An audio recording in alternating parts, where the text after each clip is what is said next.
she saw that the black farmers that she was supposed to represent at the Farmers Legal Action Group and at the Federation of Southern Cooperatives, she was the go-to person if you were a farmer that wanted to seek justice against the USDA, and she was getting $13.3 million between she, her husband, and their defunct communal farm.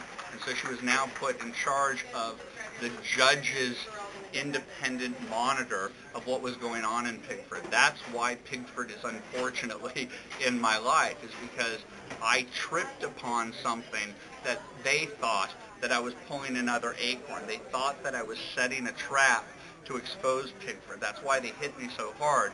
So the last 7 months I've been investigating this. I hired a guy by the name of Lee Stranahan from the Huffington Post, formerly of Daily Kos, and a MoveOn.org ad maker and filmmaker.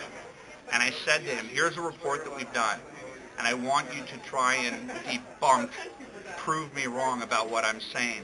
The first person he went to was a farmer by the name of Jimmy Dismuke, who has documents this high from the Justice Department that shows that this is rigged, including the FBI affidavits that show that the FBI has been fully aware of this scam but has been taken off on it.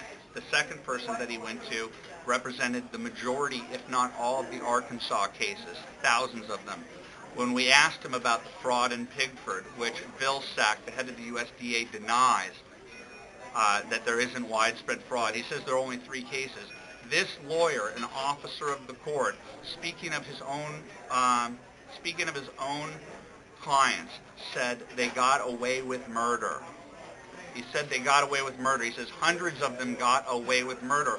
Why? Because it was so easy to say that you were an attempted to farmer. Again, attempted to farm means you didn't farm and that the farmers lost their lands.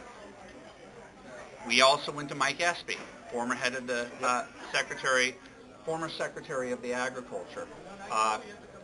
He was Secretary of Agriculture in 1993 and 1994. The period of discrimination in Pigford is between 1983 and 1987.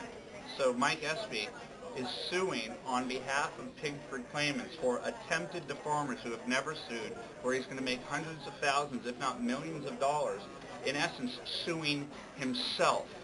Okay? That's a minor conflict of interest in my book, yes. But I am no lawyer. Everybody knows that Pigford is a scam.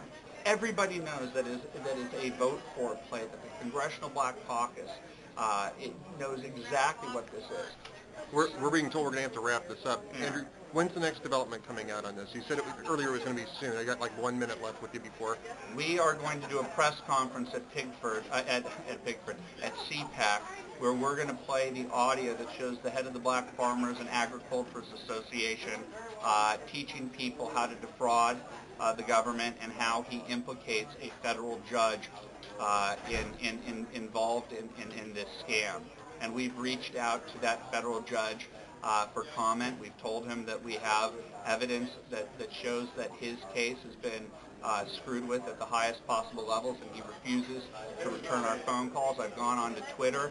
I've mentioned him by name, asking him the questions that I would ask him. Why haven't you returned our phone calls? You're implicated in this fraud. Why won't you answer to it? If you're not guilty, somebody's certainly implicating you, and it would be nice for you to investigate it. So this involves the highest level of political intrigue, legal intrigue, and it is the reparations movement gone pro, and the American taxpayers had to pay for reparations while it was used to divide this country on race, not to bring the country together. It is why black people in the South continue to vote for the Democratic Party, because they're fraudulently being given money, and the Republican Party is too stupid or cowardly to take on this absolute injustice, not just against the American taxpayer, but against the original black farmers who now they claim have gotten justice. Well, you got to be at CPAC to catch Andrew talking about this. Andrew, thank you so much for sitting down and talking with it. Very complicated story. You've been all over it for a very long time, I certainly appreciate your time. I know you're going to be going in to give a I speech right now. appreciate it. I mean, everybody complains about we live in an era of sound bites and we're the real investigative journalists, but this is real investigative journalism. This is 60 Minutes, should be all over this. ABC, CBS, and NBC should be all over it. It's provable. It's on video. It's on audio. We have FBI affidavits. Please go to biggovernment.com. Biggovernment.com. Andrew Breitbart, thank you very much. Thank you.